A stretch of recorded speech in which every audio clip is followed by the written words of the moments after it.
Os teus estão com vergonha ainda, mas tudo bem, né? Semana passada nós falamos sobre o quê? Dentre vós que levantaram a mão, sobre alinhar o coração. Amém? Vocês continuaram na semana, dia após dia, durante o devocional de vocês, durante a leitura bíblica, durante a oração, e até os mais crentes, durante um jejum, uma consagração, nessa semana, alinhando e sondando o coração de vocês. Não precisa responder. Eu quero instigar você, continuar instigando você. Se você fez isso, glória a Deus pela sua vida. Se você não fez, faça. Todo momento a gente está errando, a gente está falhando alguma coisa. Todas as vezes nós precisamos estar nos alinhando aquilo que o Senhor tem para nós. E como semana passada eu trouxe essa palavra com esse tema, né, de alinhar o coração, alinhar o propósito, né?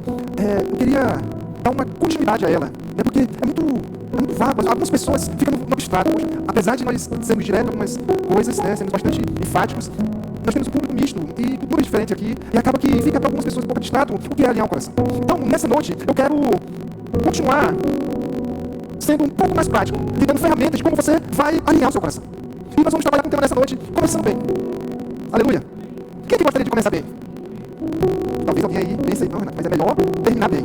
A Bíblia fala, né, que é interessante, mas é importante começar bem também. Permanecer bem, terminar bem. Aleluia.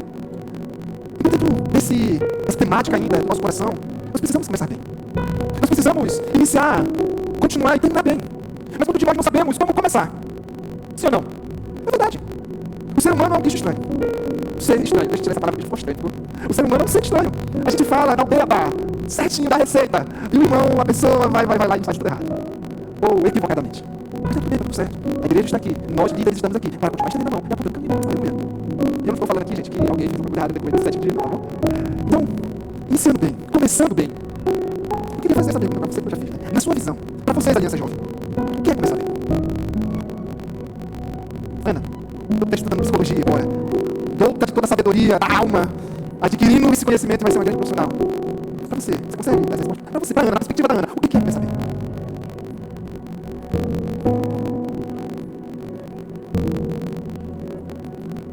Ela falou, ter certeza do que está fazendo, em outras palavras, convicção. Ter paz, é importante. Está no caminho correto. É excelente. Ela falou coisas maravilhosas. Alguém mais? Não precisa citar nomes. Estou dando para chamar alguém aqui, mas eu não quero, eu quero deixar você livre agora. Só a Ana aqui. Glória a Deus pela sua vida, Ana. Alguém mais? Tem essa coragem? A Leila, ouvi Leilane? Leila, para você, Leila, o que é começar bem? Tem clareza. É importante. Como é que eu vou começar a fazer algo se eu não tenho clareza daquilo que eu quero? Importante ter clareza. Deixa bem. Tudo isso que vocês falaram, se cada um falasse algo aqui, ia ter uma perspectiva diferente. Porque nós somos seres únicos. E pensamos de forma diferente, e temos várias culturas familiares. Amém? Então, um pouco de cada, por isso que a igreja é isso, esse movimento, a gente vai se completando. Imagina aí a Ana e a Leila juntas aí, uma tem convicção, a outra tem clareza. Uau, que coisa poderosa. Já tem boa coisa para começar bem. Aleluia. É por isso que é melhor do que um. Vocês estão comigo aqui? É por isso que é melhor do que um. Porque se um tropeçar, o outro levanta. Como eu disse, semana passada nós iniciamos algo sobre falar sobre essa questão de alinhar o coração. E tudo, e começar bem, que nós estamos falando nessa noite, tem a ver com a proposta de alinhar o nosso coração. Pois se alinharmos o nosso coração, aquilo que o Senhor tem para mim e para você, certamente começaremos bem. Então começar bem, Renato, tu está me dizendo que tem a ver com aquilo com o Senhor, que o Senhor tem para mim, de forma específica? Também. Mas somente isso? Não. Existe um propósito universal.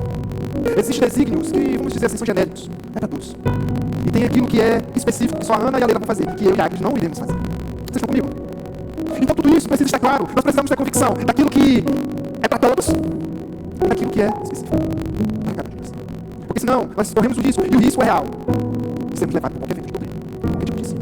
E assim desalinhar o nosso coração com aquilo que Deus tem para cada um de nós. Amém? Filipenses 1,6, e aqui nós iremos partir a nossa jornada dessa noite. Filipenses 1,6 diz assim: estou convencido, repita comigo, estou convencido de que aquele que começou a boa obra em vocês vai completar até o dia de Cristo Jesus. Veja bem, o apóstolo Paulo, ele está trazendo uma afirmação para quem? O apóstolo Paulo está fazendo uma afirmação: eu estou convencido que aquele que começou vai cumprir. Para quem? A igreja. A igreja. Ele está falando para a igreja de Filipos: eu estou convencido de que quem começou a boa obra em vocês vai completar. E ele ainda diz algo melhor ainda, dá um prazo, né? Irá concluir até o retorno de Cristo. Ou seja, antes de Cristo voltar, a obra que o Senhor iniciou em você vai ser cumprida. Aleluia. O apóstolo Paulo, ele afirma isso. E eu acredito que o Senhor, ele é fiel, amém? Isso faz parte dos caráter. O Senhor, o fruto é fidelidade. Ele é fiel e Ele vai cumprir isso. Mas nós precisamos ter essa convicção de que Ele começou algo em mim. Fala para mim. Deus iniciou algo em mim. E Ele é fiel. A questão toda é que nós esquecemos disso. Ou, se nós sabemos, nós ignoramos. E vamos vivendo os nossos dias como se nada fosse importante. Mas para que isso aconteça de forma leve, contínua, convicta, precisamos facilitar o agir de Deus em nossas vidas e em todos os processos que vivemos no percurso. A vida é legal? Sim ou não? É bom viver? Óbvio. Eu quero viver. Quem é que não quer? Ninguém. Todos nós queremos viver. Mas vocês concordam comigo que no percurso da vida, nos anos que passam, muita coisa acontece? Sim ou não? A pessoa mais nova que tem aqui nesse tempo hoje é a Finisterre. Ela tem 6 meses, 8 meses de vida. Quase poeta, 8 meses, só em pai. Corrigia. É a corrigida que é 6 meses. Aqui eu confundo ainda isso, gente. Mas ela tem 8 meses de vida, 6 meses corrigida. A Esther já viveu, ela já tem uma história de vida extraordinária. Sem entender, sem compreender, ela já tem um testemunho desse. Pra você que não sabe, minha filha nasceu de vida. Você tá vendo ela respirando ali, segurando a mão de Israel? Olha pra ela, é filha. Linda. Pois é. Aquele ser humaninho ali, essa é vida. Está aí respirando. O Senhor teve misericórdia de nós pais, teve esposa. E hoje nós podemos contemplar o desenvolvimento da nossa filha. Nós oramos. Minha esposa ali ainda na sala de parto, eu aqui acompanhando a minha filha, na outra sala, estávamos orando. E o Senhor soprou a sua vida sobre ela. E ela está aqui posta na glória de Deus. Somos gratos, sempre seremos. Mas talvez você não tenha tido essa luta. Você nasceu saudável, grandão, 4 quilos. Pá, pega essa jaca aí. Adoro aqui, ó. Mas isso não diferencia você em nada da minha filha que teve essa luta pela vida desde que você era a esposa. O que diferencia é a convicção que você tem depois que você encontrou a Cristo. É a forma como você ouviu uma canção que nós acabamos de cantar aqui. Você viu alguém mais belo. E isso tira toda a beleza das demais coisas. Temos alguns casais, né, algumas pessoas que namoram aqui. Quando você encontra as pessoas que você namora, certamente o interesse pela demais pessoas. Sim ou não?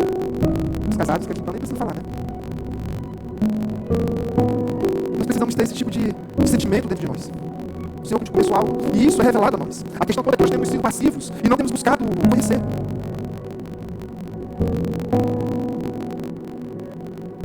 Nós precisamos facilitar. Repita comigo. Eu serei facilitador do agir de Deus na minha vida. Porque nós temos dificuldade. Nós temos dificuldade. Dificuldade não. Dificuldade nós temos. Mas nós temos dificuldade. Dificuldade do agir de Deus nas nossas vidas.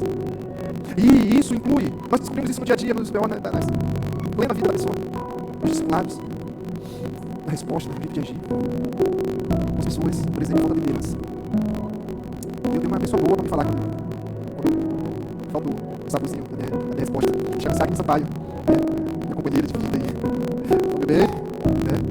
Errou aqui naquele negócio. Vamos voltar lá e consertar. E às vezes esse processo não é fácil. Porque para eu voltar e consertar, eu tenho primeiro que reconhecer que, olha aí, se eu não.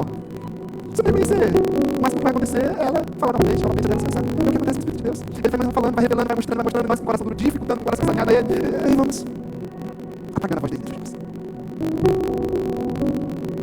Tinha misericórdia. Isso pode acontecer de forma sobrenatural? Sim ou não? O Senhor pode vir sobre você e revelar todos os seus propósitos, desígnios e etc. Sobre você, sim ou não? Alguém acha que não? Todo mundo acha que sim?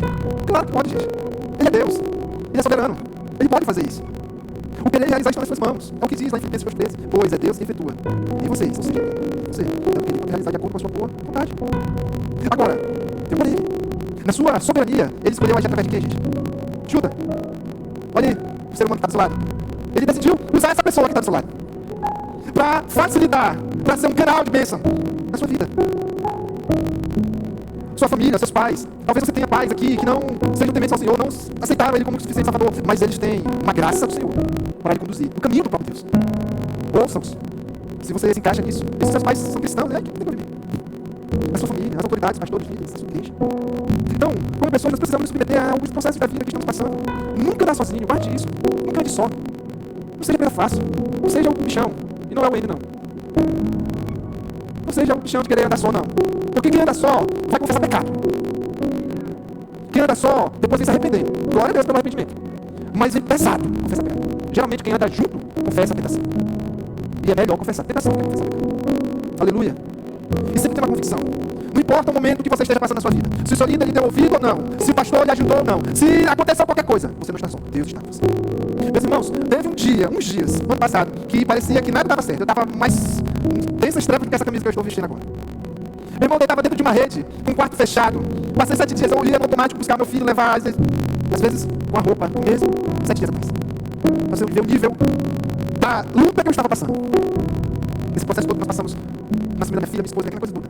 O vento foi forte. Mas, pela terceira vez na minha vida, o Senhor apareceu. Foi quando eu consegui pedir socorro. Eu tive 3 vezes que o Senhor apareceu para mim. Eu não tive coragem de dizer você, porque eu sei que eu creio que é o Senhor, Jesus. Mas eu não tive coragem de olhar no seu rosto. Eu digo isso hoje de forma pública, pela primeira vez. Apareceu alguns anos atrás e posteriormente outros anos, e quando eu estava me sentindo totalmente só. Quando eu estava sucumbindo, parecia que nada fazia sentido mais. A solução era morrer.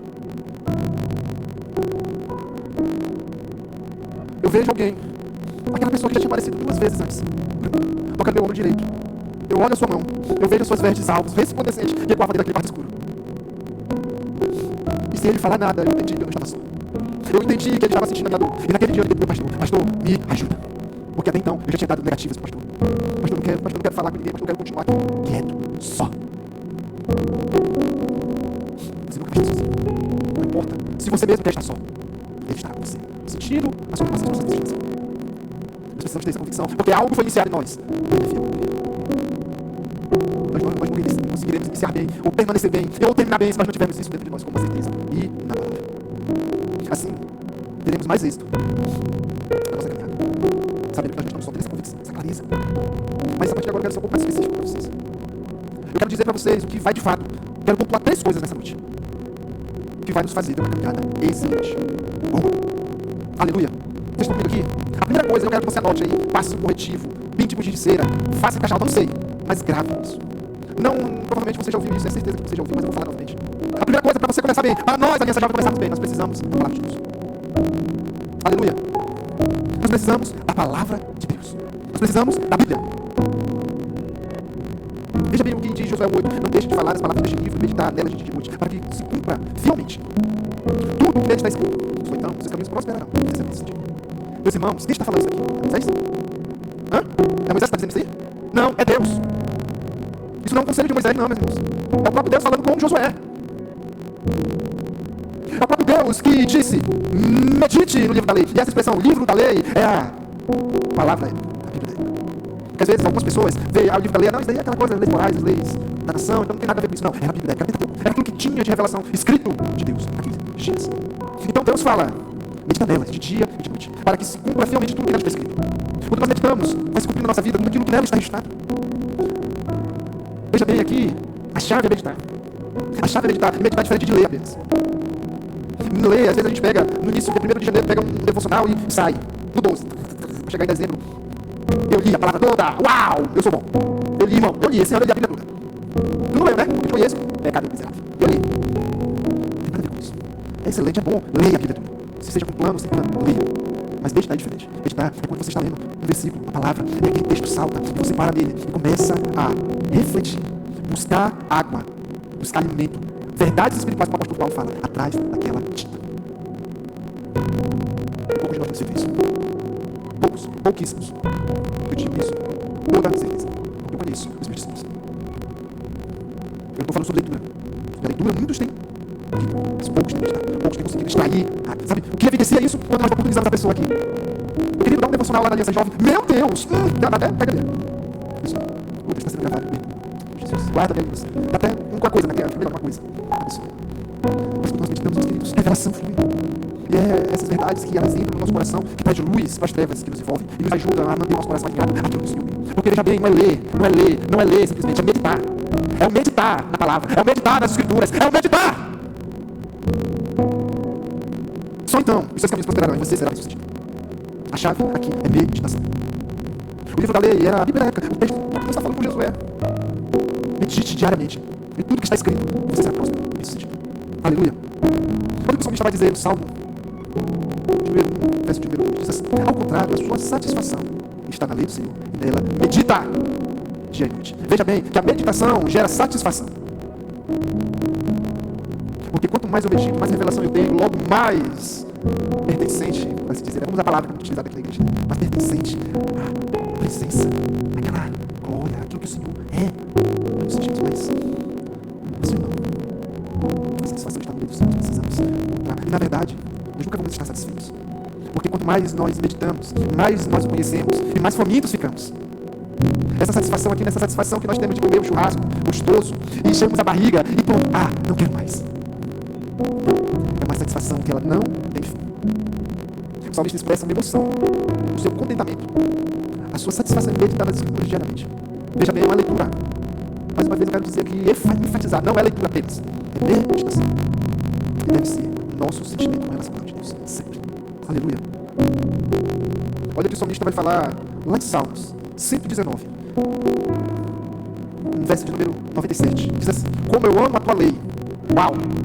Ele já começa falando algo poderosíssimo, né? Como eu amo. Quantos aqui podem dizer, afirmar, como esse salmista, que você ama a palavra de Deus? Ficar na intimidade em dizer? Eu senti um pouquinho. Talvez você esteja refletindo para ver se você está encaixado nisso que você está trazendo essa noite. Tudo bem. Vamos crescer, amém? Mas olha o que ele diz logo depois de dizer que ele ama a lei. Eu medito nela o dia inteiro. Veja bem, que meditar o dia inteiro não é ler em 15 minutos. Eu não estou falando, gente, eu não quero anular a leitura. Eu não quero anular o que você leia, continue lendo. Se for mesmo com esse, essa pecinha que eu fiz aqui, continue. Uma hora você vai ser pego de jeito. Uma hora vai dar certo. Mas eu quero trazer uma instrução aqui. Busque meditar. Quantos de nós podemos afirmar isso? Quantos de nós temos esse sentimento? O que aconteceu com o nosso temor pelas Escrituras? Precisamos urgentemente lembrar de onde caímos. Nos arrepender e prosseguir. Você lembra da palavra profética que o pastor Raimundo Donato lançou sobre o ministério do Senhor Doce? Nos lembrar de onde nós caímos. E isso precisa ser muito claro para nós em relação à Escritura, com relação à palavra de Deus. Muitos de nós deixamos a palavra do Senhor de lado. Muitos de nós deixamos a palavra do Senhor de lado. Caímos. Precisamos nos lembrar do dia que isso aconteceu. Voltarmos para nos arrepender e prosseguir. Aleluia. Segunda coisa que eu quero trazer para nós nessa noite. Obrigado. Depois da palavra, irmãos, vocês acham que nós vamos falar sobre o que agora? Uma vez vocês são bons em introdução. Oração.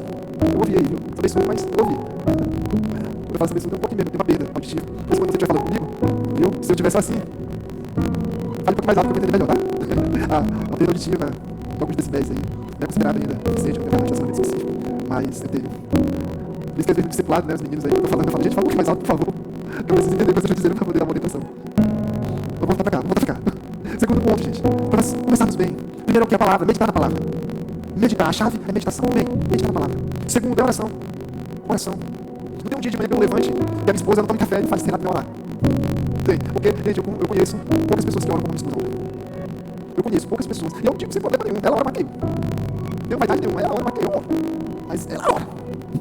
A irmã ora. Vai falar de oração aqui. Pode falar, chega. Fala. Ela ora. Tem que deixar ela botar a mão na cabeça. Se tiver coisa errada, e nós precisamos nos alinhar nisso também. Olha que Colossenses 4, versículo 2, somente a parte A diz: dediquem-se à oração. Coloca para mim esse texto aí, por favor. Colossenses 4, 2, nós vamos só parte A. Eu quero enfatizar algo nesse texto, né? Vamos lá. Dediquem-se, acessa a primeira parte. Parte A. Dediquem-se à oração. Vocês estão vendo o verbo aí? Talvez vocês são muito português. Qual é o verbo aí, nessa sentença? Aleluia, glória a Deus. Dediquem-se. Qual é o tempo e modo desse verbo aplicado nessa frase? Hã? Ele está no imperativo. Você sabe o que é imperativo aqui? Você sabe o que é imperativo? Vocês lembram disso? Ó, pessoal, eu sei que tem alguns que já terminou o ensino médio, né, a faculdade, agora o pessoal ganha dinheiro. Agora tem uns que estão ainda chegando lá, né? E tem outros que estão ainda ganhando, lutando, para conseguir pegar o lá, né? O imperativo. Deixa eu testar isso aí, não. O verbo, o tempo e o modo desse verbo está no imperativo. Então, não é, veja bem, não é uma sugestão. Não é? Ele não está falando aqui para a igreja de Colosso. Olha, se vocês quiserem, se vocês tiverem tempo, se der, olha, se vocês tiverem um grupo, um momento aí, vocês olham, é isso. Ele está falando no imperativo, o tempo e o modo desse verbo é uma ordem. Em outras palavras, ele está no mandamento. O apóstolo Paulo, ele é muito decisivo. Dediquem-se. Nossa. E a gente faz parte disso, porque quando a gente lê rápido demais, a gente esquece dessas coisas. Eu sei que nem todo mundo tem uma veia de ensino que nem eu. Então isso daí passa batido para 90%. Tá tudo bem. Cada um vai fluir no seu chamado, aleluia. Para mim isso é vital. Essas entrelinhas, as coisas acontecem normal. Eu amo isso. E por isso que existem esses que têm essa chamada de ensino para instruir a igreja. Assim como tem os pastores mestres. E o grupo discípulo, né? Tá tudo bem. Mas por que alertar isso? Eu quero evidenciar isso. É algo que é imperativo, é uma ordem. Ou seja, a oração é opcional na vida cristã. E eu sei, mas por que vocês têm a mesma luta que eu? Vocês não são que minha esposa que já levanta orando. Vocês não são. Vocês provavelmente são que nem eu. Que precisa da esposa para fortalecer ali, e a gente vai junto, caminhando, aleluia, together, e vai crescendo. Eu não estou falando também que eu só vou orar quando ela manda. Entendeu isso? Estou falando que precisa de pãozinho. Precisa ser lembrado. E nós temos muitos mecanismos, dentre eles o próprio telefone. Eu sei que a maioria só usa para ver reels, meme. Mas tem uma funçãozinha chamada alarme. Não sei se vocês lembram, mas tem uma funçãozinha no telefone. Você pesquisa, tem um aplicativo também, revolucionário, chamado alarme, que a gente consegue colocar lá o que, por exemplo, oração. Aí bota assim lá no texto do lembrete, vai orar, crente. Na hora que tocar, aparecer, olha só, tem que orar. Se você tem dificuldade, faça isso. São ferramentas, a gente só usa o telefone para tudo menos ligar. Vamos usar para colocar um lembrete. Eu quero dizer algo bem aqui, que não é coisa da minha cabeça, é um dado. Como eu falei, orar nunca foi uma opção, sempre foi um mandamento. E pensa num povo que menos ora é o povo de Deus. Isso é preocupante, né? Depois, se você tem curiosidade, vá pesquisar aí. Quanto tempo o Islã, o Sejonoye, os mormons, os budistas oram? Não, eles oram muito. Se eu não me engano, o Sejonoye, que é uma, não sei se vocês já ouviram falar, mas é uma seita que existe, e eles oram mais de 20 vezes por dia. Enquanto nós cristãos, que temos o Deus vivo, oramos e der. Isso é triste. Nós precisamos alinhar isso. Olha que Romanos 12 diz assim: alegre-se na esperança, seja paciente na tribulação, persevere na oração. Veja bem que orar nunca vai ser fácil, a gente tem que perseverar nisso. Porque pensa num negócio que dá um sono, é cochilo, né? Dá um soninho gostoso quando a gente para orar. Para alguns fazem enfadonho até. Paulo aqui dá 3 conselhos: alegre-se na esperança. Tem esperança? Cristo. Ser paciente, que é um fruto do Espírito que é necessário. Lá no início eu falei, vamos facilitar, vocês vão gerar esse bons. Mas que quase sempre, nas nossas relações interpessoais, aqui, extra, são um monte de relógio. Prontas para demorar. Né, Helena? E a terceira dica, o terceiro conselho que o apóstolo Paulo fala. E depois vocês se atentam aos tempos verbais desse texto, desse versículo. Nada, nenhum deles aqui é passado para até, não. Imperativo, alegres, sejam, persevere. Perseverar, mas não está falando, olha. Lá em 1 Timóteo 4:5. Isso daqui é fenomenal. Isso daqui é estourar a boca toda. 1 Timóteo. Coloca para mim ainda, vamos ler juntos aqui. 1 Timóteo, capítulo 4, verso de número 5. Vamos lá, gente. Vocês estão vendo na tela, né? Vou ler aqui. Vamos ler atentamente. Pois é santificado pela palavra de Deus e pela intercessão. Aí está dizendo intercessão, mas tem versões que diz oração. Que, na verdade, a intercessão é uma oração. O apóstolo Paulo afirma que o processo de santificação passa estritamente pela palavra e pela oração. Quem aqui quer ser santo? Quem aqui quer ser mais santo? Medite na palavra. Comece bem o ano de 2026, eu estou esperando outra vez. Mas é cada um. Meus irmãos, só a gente precisa aprender a lançar sem reservas. Aqui quando a gente vai ler a palavra, quando a gente vai orar, a gente vai muito contigo. Cheio de normas, sabe? Cheio de coisa. Quando você deveria ser algo simples. Deveria ser algo prazeroso. Toda pessoa que diz, eu sou cristão, toda pessoa que faz essa afirmação, eu sou cristão, mas não ora, não medita na palavra, mentiroso. Por favor, não olhe para o lado. Defenda você. Se você é cristão, mas não ora, não medita na palavra, provavelmente você está enganado. Não somos cristianismo. Não existe cristianismo sem fundamento. O fundamento é Cristo. Sem a oração pelo qual nos comunicamos com ele, e a palavra pelo qual ele serve a nós. Então não existe um cristianismo cristão sem relacionamento com a palavra, sem a oração. Parece duro, né? Hoje eu queria a família glória por ele. Os irmãos aqui precisamos fundamentar o que é a base da nossa fé. A palavra de Deus, a oração. E aqui entra um terceiro ponto, que é o plus, né? O jejum. Quando a gente fala em jejum com algumas pessoas, só falta demoniar.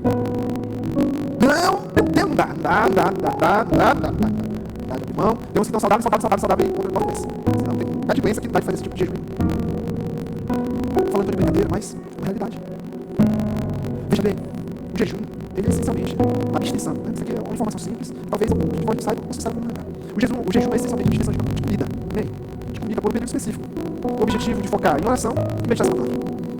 Todas as vezes que nós jejuamos e não tem oração e não tem meditação na palavra específica, você está fazendo dieta. Tá bom? Se um dia você jejuou sem meditar e sem orar, você fez uma excelente dieta. Entendeu? O jejum é atrelado à meditação, à palavra e à oração. Por isso eu brinquei aqui quando falei com vocês. Ele pode incluir períodos menores, privação de ingestão de água, né? Tem jejum, tem água no seu estômago. Embora seja total essa condição, mas também possui variações que a gente tem a abstinência parcial, né? Que é mais comum a gente fazer justamente porque a gente tem uma boca de jejum aqui. Então, geralmente, quando nós fazemos jejum, são jejuns parciais, excluindo apenas um determinado grupo de alimento ou uma refeição. O termo jejum vem da palavra grega netz, que significa literalmente não comer. E este, veja bem, isso daqui é um ato de renúncia voluntária. Amém? O jejum é um ato de renúncia voluntária. Se você um dia jejuou por imposição, você fez uma bela dieta. Seu coração não estava aqui. Todas as vezes que eu convoco, obviamente, quando nós estamos falando de liderança, né? Aqui, líder de rede, aí eu tenho os líderes de célula. Eu tenho o hábito de todas as vezes quando eu entro no jejum, no propósito, eu convoco os meus discípulos direto para estarem comigo no mesmo propósito. Eu tenho esse hábito de fazer isso. Todos, Renato, nem sempre, mas a maioria estão junto comigo. Ano passado eles tiveram descanso disso. Esse ano, né? Tamo aí. Já receberam a notícia, já que vai chegar, já até mandei se preparar. Porque nós precisamos de preparo físico. Tem gente que é acostumada a beber 3 de arroz no almoço. Aí a gente vai tirar o arroz na passa pau. Vai desmaiar, vai fazer que nem... Não foi bom, meu irmão, não. Meu irmão, eu falo meu irmão do sangue mesmo. Não o irmão de Cristo. Mas a gente precisa, tem que ser voluntário. Esse ato de jejum, de entrar para o jejum. Né? A gente faz convocação, a gente convoca. Por isso que quando eu lanço o jejum, a liderança ela está convocada. Porque é um nível de responsabilidade maior. A rede está convidada. Quem quiser vir, vem fluir conosco. Quem quiser crescer, vem crescer conosco. Quem quiser avançar, vem avançar conosco. Tem que ser voluntário. Agora, o líder ele tem um nível de responsabilidade maior. Ele é convocado. Claro que cada um tem a sua particularidade, né? Tem que fazer ninguém aqui às vezes constantemente, né? Às vezes tem pessoas que estão passando por um momento, está tomando um remédio que é um. Tem que conversar. Combinado, como diz nosso pastor, não é combinado com sagrado. Agora mesmo, vai ter encontro de homens. A igreja vai entrar em jejum dos homens. Específico para aquele evento. E quem for participar é convocado. Vocês entendem isso? É voluntário. O jejuar ele tem que ser voluntário. Ele é voluntário. Mas tem essa diferenciação quando nós falamos de nível de liderança. Bem, o líder entende isso e eu deixo claro também para que vocês entendam. Porque o jejum é capaz de trabalhar em nós a mortificação da carne e submeter as nossas vontades à vontade de Deus. Por isso que é interessante o jejuar. Jesus ele não apenas jejuou, mas também ensinou sobre a importância do jejum, reforçando que o foco deve estar na motivação interna e não no reconhecimento externo. Então, irmão, quando você estiver jejuando, fica na sua. Não precisa chegar e falar assim, Renato, estou jejuando, viu? Não precisa, não, irmão. Você é Deus. Você é Deus. Não precisa anunciar. Porque Jesus fala, e é um dos principais ensinos deles sobre isso, na verdade, é o ponto central que eu quero trazer nessa noite aqui. Seja livre para fazer o seu jejum. Se você quiser ajuda nisso, nós vamos ter prazer em ajudar. Esclarecer dentro daquilo que nós sabemos, daquilo que nós já entendemos. Mas Jesus fala algo interessante em Mateus 6,16. Quando vocês jejuarem, não fiquem com a aparência triste, porque desfiguram o rosto a fim de parecer aos outros que estão jejuando. Em verdade, eles já receberam essa recompensa. Ou seja, quando nós jejuamos, vou falar aqui na figura feminina, tá bom? Porque homem não usa maquiagem, né? Mas você, moça, estiver jejuando, desmaiando, vai ficar toda amassada. Não, é maquiagem, mas é. Não, gosta da boca, né? Eu não sei, gente. Passa aquele negocinho que deixa rosadinho aqui, né? Aquele barro, como é que é? Base, né? Faz blush, faz um fenomenal, como vocês me veem pra cá. Amigo. Porque quando eu compro com a minha esposa, ela não fala, não, tira uma botar lá pra cá, a gente, né? Tá indo bem, fica gato aí, a gente vai. Mas não fique anunciando pros outros, porque a sua recompensa vai ser daquele que tá ali vivendo. Você vai se perceber, chega aqui, o irmão tá vendo que você tá jejuando e fala assim, isso daí é crente. Daí vai o reconhecimento do irmão é crente. É isso que Jesus está falando. Guarda o teu coração, alinha diante dele. E o próprio Deus está contemplando o seu jejum. Você vai ser recompensado da larga dele. Aleluia. Fique de pé. Vocês entenderam? Vocês compreenderam? Como eu disse, não é nada novo. Talvez uma abordagem um pouco diferente. Mas quem aqui não ouviu nada disso que nós falamos hoje à noite? Tem alguém aqui? Eu acredito que ninguém. Tem algum visitante? Não, né? Está todo mundo de casa aqui.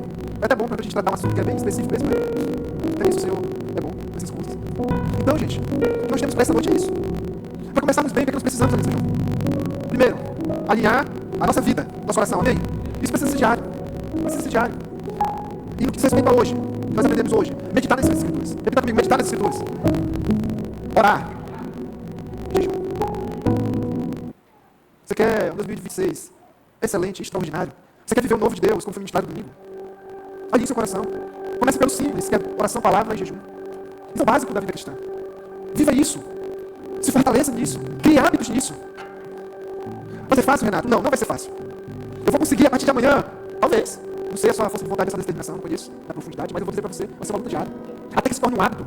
Eu brinco com a Agnes, que ela ora, porque minha esposa, ela ora quando ela está doente. Ela ora quando ela está bem. Ela ora quando ela não está bem. Ela ora quando ela está chateada comigo. Ela ora quando ela está chateada com vocês, discípulos. Ela ora quando... Ela ora, gente. Tem que orar. E quando ela está chateada comigo, ela vai orar. E depois vem mais calminha, cheia da autoridade do poder do Senhor para me corrigir. Para dizer onde eu errei, para me mostrar que eu preciso melhorar. E, meus queridos, isso é natural da vida do ser humano. Mas nós precisamos aprender a viver assim, nós precisamos nos submeter a esses processos. Não adianta. Nós temos aqui 3 caminhando para o 4º ano, à frente da Aliança Jovem, lembra bem? Parece pouco tempo, mas não é. É quase o mesmo tempo que nossos pastores estão aqui na cidade. Nós estamos caminhando para o 4º ano, entrando agora. E sabe qual é a sensação que eu tenho, às vezes? Que entra por aqui e sai por aqui. Com todos, Renato? Óbvio que não. Como eu falei, temos vários níveis aqui. Mas parece que nós estamos preocupados com outras coisas, além daquilo que nós. 2026, eu tenho muita esperança nisso. Os anos que estão pela nossa frente. Mas para você discernir o que aconteceu ou o que está acontecendo. Por isso que uma das coisas que eu falo para meus discípulos, discipula, peça discernimento ao Senhor. Nós precisamos de discernimento nesse tempo. Olhe, pare e analise o cenário da nova aliança Sião. Veja as lutas que o governo dessa igreja passou. Você parou para pensar nisso? Gente, corta a live aí. Pode cortar, por favor. Quero falar umas coisas aqui que não pode ser transmitido. Quem está aqui. Vai ouvir quem não está. Não é nada demais não, gente. Só porque eu quero falar mais. Cortou? Analise. Pare e veja. Gente, eu e Agnes, os outros 10 líderes, vocês sabem quem são? Na festa da multiplicação estávamos todos nós aqui, mais ou menos aqui, eu estava aqui no final. Lembrou aí? Se você tem memória fotográfica? Só que eu estava com uma sacolinha aqui, um presentinho. Todos nós passamos por muitas lutas no ano de 2025. Todos nós passamos. Fomos pressionados de muitas formas. E eu desconfio, eu tenho no meu espírito isso, que não foi à toa tudo que nós passamos. Porque geralmente quem apanha primeiro é quem está na frente, não é verdade? Então o Senhor estava nos preparando para coisas grandes que estão diante de nós. Só que, ao mesmo tempo que eu estou esperançoso nisso, eu estou preocupado. Porque me vem a pergunta, será se nós como rede estamos preparados para esse novo tempo do Senhor?